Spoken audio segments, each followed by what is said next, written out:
Writers, we're a quirky bunch. And we often have questions that we carry from story to story and book to book. We may not even realize we're doing it, but I've seen it. I've seen people ask over and over again, what happens when a stranger comes into town? Or why are families so weird? Or in the case of one of my friends, why can't there be more frogs? But I think my question is, where do Chinese Americans belong in the tapestry of American history? I'm going to call it the new Chinese question. There's an old Chinese question. I'm going to get to that in a little bit. But I want to focus right now on this idea of belonging, because belonging is a tricky concept. The Asian American Foundation found a few years ago that 38% of Asian Americans said that they felt that they fully belonged here, and 18% said they felt fully accepted for their racial identity.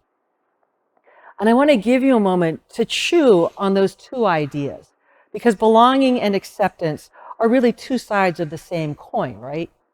Belonging is about how you feel about yourself. Acceptance is what you think other people think of you. And I feel like those numbers are really low. And even still, they're 20 points different.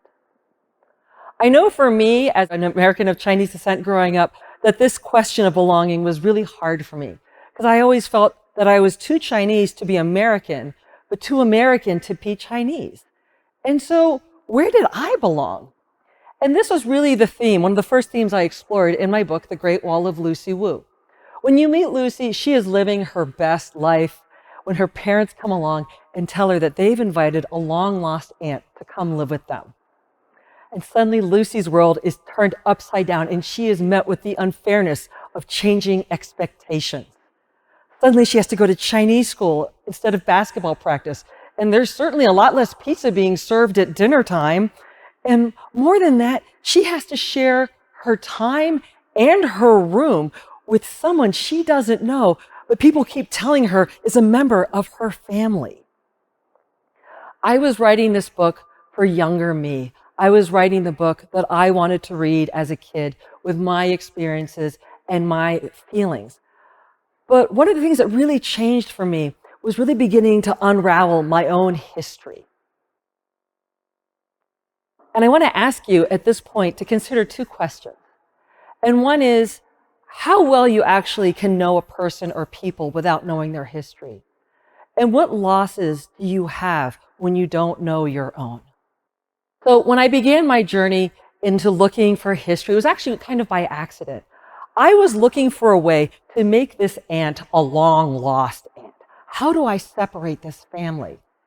And I remembered my mom telling me that when she was a little girl growing up in China, that she didn't see her dad for several years. And that was all I really knew about the story. And so I decided to dig in. I wanted to find out more. And what I found out was actually the story of my family's first entry into the United States. It turned out that my grandfather had come to the US on behalf of the Kuomintang government to do business, and he was supposed to have his family follow. But in those brief intervening months, the Japanese attacked Pearl Harbor, and all civilian travel between the US and China ended, leaving my mom and her mother and her brother separated from my grandfather until after the end of the war. So I employed that history into my book. But also I had this experience of Lucy understanding where history comes from. Lucy is very icy toward this great aunt until she learns that she survived the Cultural Revolution, that the reason why she has no family photos is that she burned them to survive. And Lucy is in awe and in astonishment that she is part of this family. And then she starts to melt a little bit and she grows attached to this person. And from that moment, I kind of made it my quest to find these little bits of history to put into my books. It often doesn't have to be large. But my readers have learned about Willie Woo Woo Wong, the San Francisco basketball phenom, first Chinese man to play in Madison Square Garden, and still has a playground named after him in the streets of San Francisco. My readers have mourned at the injustice of the murder of Vincent Chin, whose murderers never spent a day in jail. And my readers understand what it means to stand up for yourself when someone is picking on you. I will say that I thought I'd hit the end of my run when the American Girl came calling. So first of all, I thought it was a scam because I got an email saying, would you like to work on secret project? And I thought, I'm way too smart for this. I'm not going to fall for secret project. But it turned out to be American Girl, writing because their 2022 Girl of the Year was going to be the first Chinese American Girl of the Year, and they wanted me to write her story. And I was so excited because if you know American Girl, you know that the geographic location often plays a really big role. So immediately my mind's racing ahead and I'm thinking like, oh yeah, San Francisco, Los Angeles, New York, maybe even where I'm from, DC, maybe Texas. And the thought bubbles are still like over my head. And they said, we'd like it to be set in Aspen, Colorado. Aspen, Colorado? Are there Asians in Aspen, Colorado?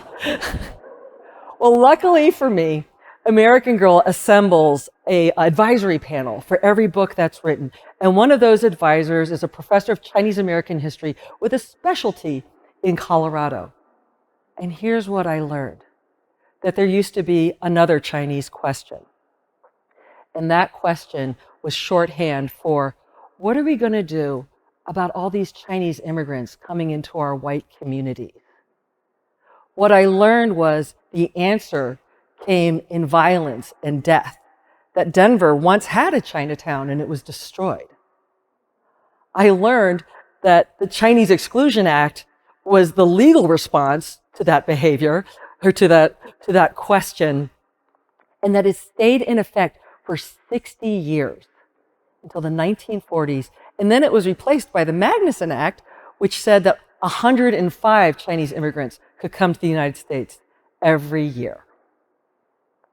Now, I wrote this story during the pandemic, and I remember asking the editor at the time, like the very early months, I said, do you think people remember the pandemic when I wrote this? And she said, yeah, I think they will.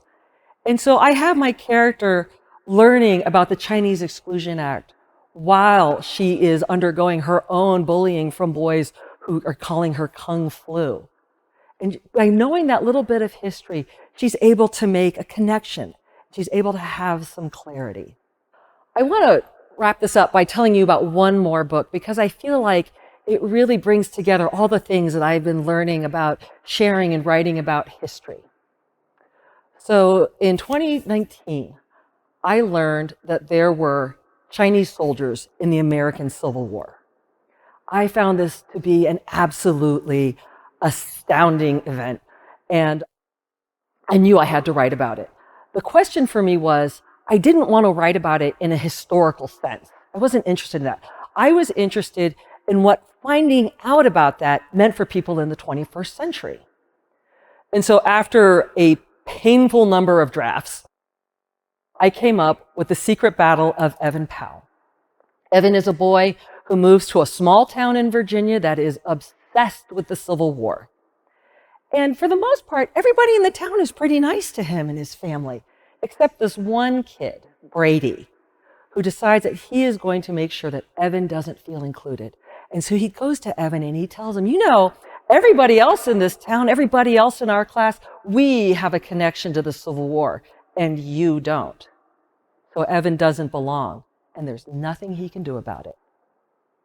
So when Evan discovers that there were Chinese soldiers in the American Civil War, he thinks, my problems are solved. And I have to say that that moment in the book is actually one of my favorite parts because it's really me in there. Just so excited and full of awe that there were Chinese soldiers in the American Civil War. And I hope you notice that I'm saying soldiers, plural. There were multiple soldiers fighting for both sides of the war. And so his excitement, his understanding is really infectious to me. But does it work? Does it work when he tells Brady about Joseph Pierce, the adopted Chinese son of a Connecticut ship captain and probably the highest ranking Chinese officer in the Union? No, it doesn't work.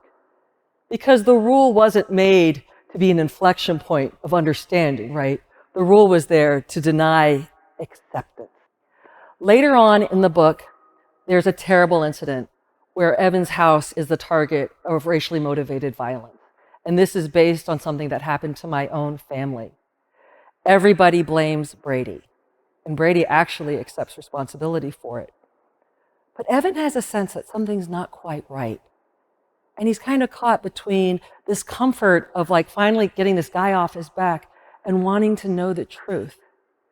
And when they actually are able to sit down and talk to each other and find out about each other's histories, that's when they're actually able to move forward and think about a different future.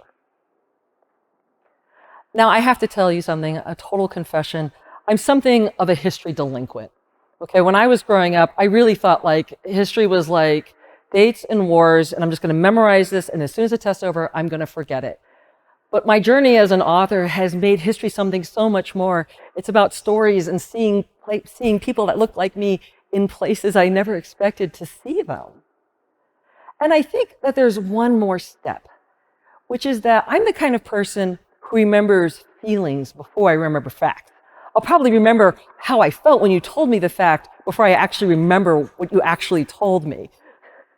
And I think for my books, the feelings they invoke are just as important as the facts that they present. Because remember, for Brady wasn't really interested in the facts that Evan told him because he wasn't ready for them. So it's my hope as a writer that for my readers, I'm doing both sides of that work.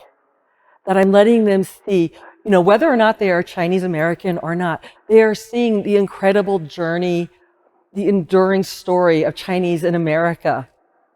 And that with fact and feeling will go belonging and acceptance growing side by side. Thank you so much.